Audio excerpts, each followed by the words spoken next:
আসলে কি আইন বাংলাদেশে ভিআইপিদের জন্য প্রযোজ্য না, বা ভিআইপিদের বিরুদ্ধে কোনো তদন্ত করা যায় না, এরকম কিছু?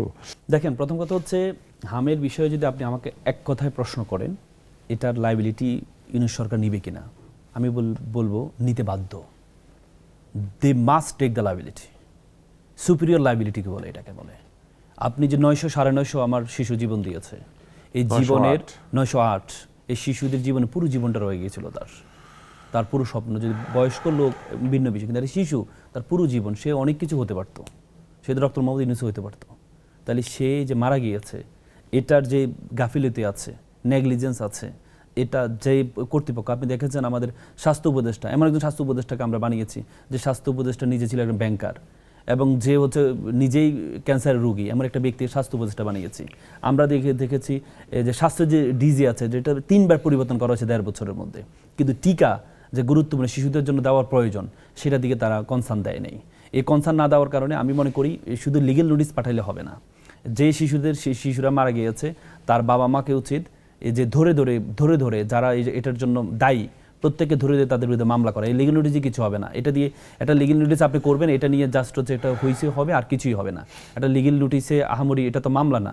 হ্যাঁ, এটা তো বিগিনিং স্টেজ অফ, এটা মানে জাস্ট হচ্ছে আপনি একটা মানুষকে জানালেন।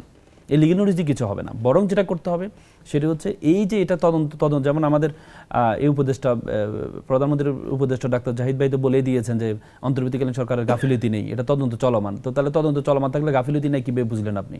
তদন্ত শেষ করে নাকি? যে কোথায় কোথায় তো এই তাদের গাফিলতি ছিল, গাফিলতি অবশ্য আছে, না হলে কীভাবে মারা গেল? এবং আমরা দেখেছি এর আগ থেকে নাকি টিকাটা বন্ধ ছিল, মানে সরকার ক্ষমতার আগ থেকে টিকাটা বন্ধ ছিল। তাহলে এটা পরবর্তীতে কেন চালু হলো না, কেন প্রদান করা হলো না? সেটা হচ্ছে যে টিকা দিবস পালন করা হয়, যেটাকে টিকা ক্যাম্পেইন বলে আর কি। একই দিনে সকল শিশুকে একটা টিকা দিলে সেটাকে টিকা দিবস বা ম্যাস ভ্যাকসিনেশন ক্যাম্পেইন।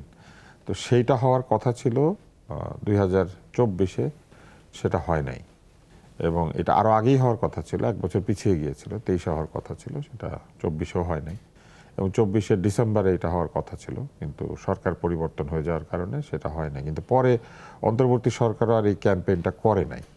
এবং টিকা সংগ্রহে কিছু গাফিলতি ছিল, কিছু কম টিকা সংগ্রহ হচ্ছিল প্রত্যেক বছরই।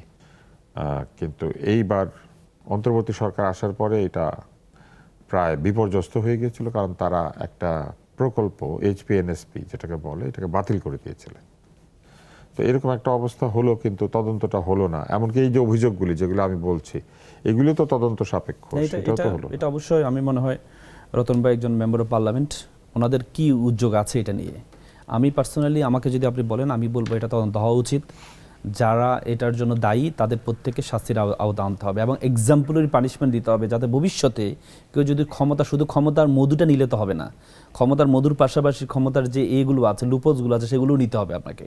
আপনি ক্ষমতা নিয়েছেন, শুধু আরামটা পাবেন, কিন্তু এই যে আপনার উইকনেস, আপনার নেগলিজেন্সের কারণে যে এই হয়েছে, সেটা যদি না হয়, তাহলে আলটিমেটলি সামনে যারা ক্ষমতা গ্রহণ করবে তারা হচ্ছে সাহস পেয়ে যাবে। ডক্টর মোহাম্মদ ইউনূসের সাথে যারা ছিলেন তখনকার অন্তর্বর্তী সরকারে, তারা প্রত্যেকেই বলেন যে তাদের সরকার প্রায় নির্ভুল ছিল। এমনকি তাদের যে প্রেস সচিব এবং প্রেস উইং, তারা তো দ্বিধাহীন কণ্ঠে বলে যে তাদের শাসন সম্পূর্ণ নির্ভুল ছিল, কোনো ভুল তারা করেন নাই। কিন্তু কোনো নাগরিক যদি অভিযোগ উত্থাপন করে, তাহলে সেই অভিযোগ আমলে না নেওয়া কি আসলে সেটাই তো নাগরিকের অধিকারকে ক্ষুণ্ণ করে না? অভিযোগ তো আমলে নিয়ে তদন্ত করা যেতে পারে। বলেছি যে আপনি আইনের শাসন যদি প্রতিষ্ঠা করতে হয়, তাহলে আপনার নাগরিক, আপনার উন্নত বিশ্বে আপনি দেখেন প্রধানমন্ত্রী, প্রেসিডেন্টের বিরুদ্ধেও করা যায়, কিন্তু আমাদের দেশে সেটি করা যায় না।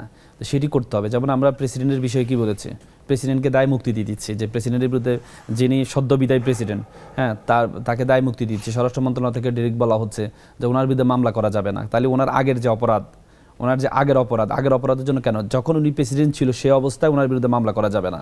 আপনি যেটা আর্টিকেল 50 দেখাচ্ছেন, কিন্তু এর আগে যদি কোনো অপরাধ করে, সেটা আপনি এরশাদকে আপনি 4 মাস 5 মাসের মাথায় তাকে আপনি মামলায় নিয়ে আসছেন না, তাহলে কেন পারবেন না? তো সুতরাং আমরা ওই যাকে দিয়ে আমার সুযোগ সুবিধা পাই, যাকে দিয়ে আমি কোনো বেনিফিশিয়ারি হই, আমরা চাই না তাকে বিপদে ফেলতে, আমরা চাই না।